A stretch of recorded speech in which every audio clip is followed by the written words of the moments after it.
In today's video, I'll show you how you'd be able to use Napkin AI on mobile. So let's get started.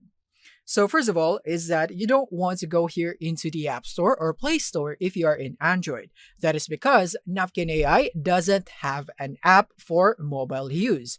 They only have the web version. So if you really want to use it on mobile, what you have to do is to go into your browser and go into napkin.ai.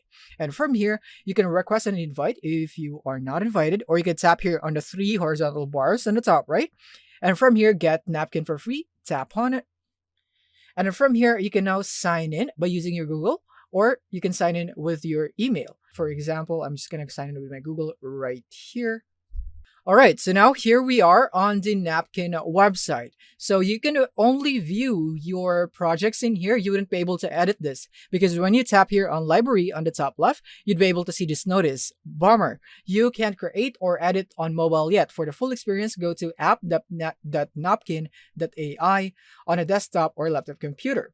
So yeah, you wouldn't be able to do anything but view your projects only right here. This could still be useful if you just need to copy the text or content of your project and transfer it into another platform. Same thing would apply even if you turn on the desktop mode on your browser here in mobile. You still wouldn't be able to edit your text or whatsoever in here, and you still get this notice. So yeah, this is it on how you'd be able to do this on mobile on using Napkin AI. Thank you for watching and see you in the next one.